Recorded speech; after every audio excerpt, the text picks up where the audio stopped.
Halo,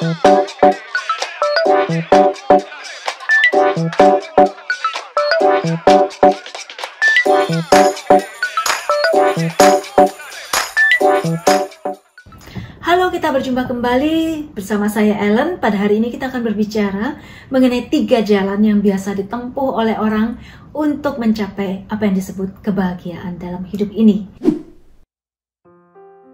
Yang pertama, orang biasanya mencari lewat jalan ilmu pengetahuan, kekayaan, kesuksesan dalam karier, dan segala macam kenikmatan-kenikmatan yang bisa kita peroleh di dunia ini.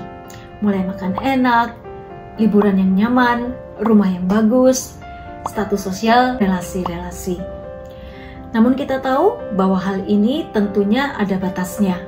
Karena apa? Begitu banyak orang yang mempunyai posisi yang tinggi, kekayaan yang banyak, namun juga merasakan kekosongan di dalam hidupnya, tidak tahu untuk apa hidupnya pada akhirnya.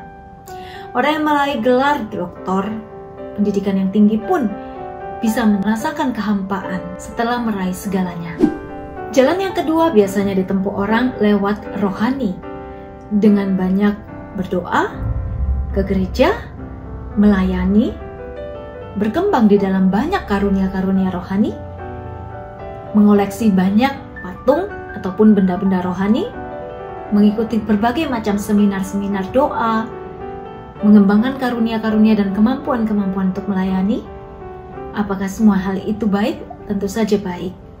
Namun jika itu menjadi tujuan hidup kita, supaya kita terkenal sebagai orang yang baik karena banyak melayani, banyak menyumbang, karena kita bertumbuh di dalam karunia-karunia untuk melayani, misalnya bisa menyembuhkan, bisa mendoakan orang, bisa menjadi seorang konselor yang baik di dalam pelayanan kita. Namun jika itu sekali lagi menjadi tujuan yang ingin kita raih dalam hidup kita, maka kita pun akan kecewa. Karena apa?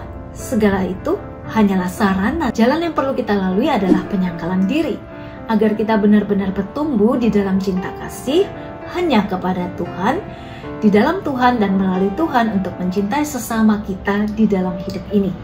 Kita boleh mempunyai karir yang sukses, pelayanan yang hebat, dengan cinta yang besar, karena kita melakukannya semua untuk mengasihi Tuhan dan sesama. Jika jalan itu yang kita tempuh, berarti banyak hal yang perlu kita lepaskan dalam hidup ini, yaitu ketergantungan kita pada posisi, pada jabatan, pada segala macam karunia yang hebat. Itu semua bukanlah hal yang harus kita pegang untuk kita bisa sampai kepada Tuhan. Justru dengan melepaskan semua itu, bukan berarti kita tidak mau belajar, tapi semangat untuk tidak mengandalkan semua itu di dalam perjalanan rohani kita, itulah yang paling penting. Yang perlu kita andalkan hanyalah belas kasih Tuhan, rahmat dan pertolongan Tuhan untuk kita berhasil menjadi pengikut yang setia, yang baik, yang juga bertumbuh di dalam kasih.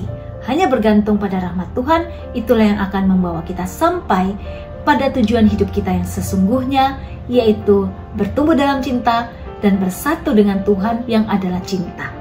Cinta hanya dapat didekati dengan cinta.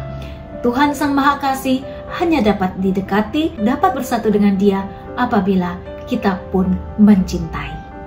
Tetap semangat, selalu melayani, setia mengikuti Tuhan.